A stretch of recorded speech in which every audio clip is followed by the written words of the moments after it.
গত পর্বে আপনারা দেখেছেন নয়ডা থেকে বেঙ্গালুরু ট্রেন যাত্রার অপূর্ব প্রাকৃতিক দৃশ্য।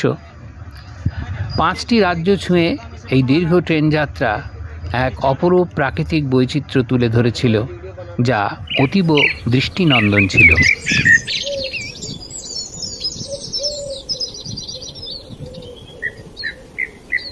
পর্বে আপনারা দেখবেন আমার মেয়ে পৌশালীকে নিয়ে ব্যাঙ্গালোর শহরের পথে আমার অভিজ্ঞতার দৃশ্য। ব্যাঙ্গালোর শহরের 3টি স্টেশনের মধ্যে একটি হলো যশবন্তপুর। ব্যস্ত যশবন্তপুর স্টেশনটা তেমন বড় নয়।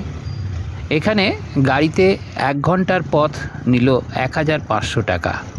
বৃষ্টি ভেজা সকালে ব্যস্ত রাস্তার পথে পাড়ি দিয়ে পৌঁছলাম আমাদের আস্তানায়। পৌশালীর অফিসে যাওয়ার রাস্তাটা ভারী সুন্দর। ঝাঁ চকচকে বিশাল বিশাল বিল্ডিং, আর মাঝে মাঝে আশ্রম, মন্দির ইত্যাদি। চলমান ব্যস্ত এই ব্যাঙ্গালোর শহরটা গাছপালা আর ফুলে ভরা, তাই তো এর নাম গার্ডেন সিটি। আর মনোরম আবহাওয়ার জন্যে একে এয়ার কন্ডিশন সিটিও বলা হয়।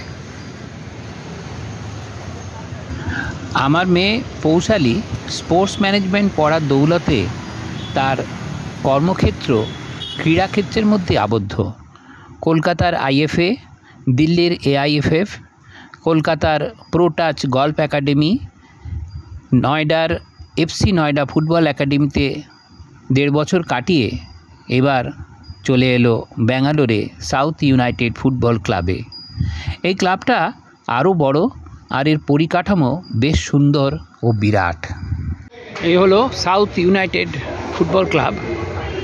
পৌশালী এখানে 14 তারিখ থেকে জয়েন করলো। বিশাল বড় এর পরিকাঠামো।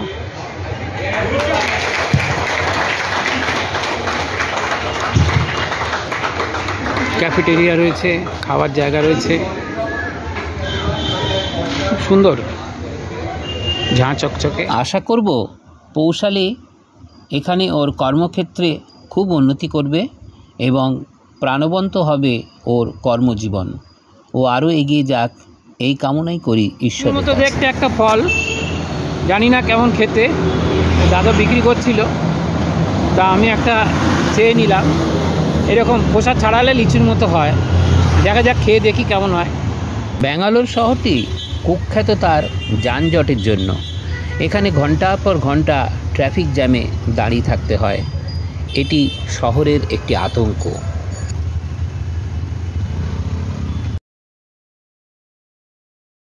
আমাদের এই ভিডিওটি কেমন লাগলো কমেন্ট করে জানাবেন।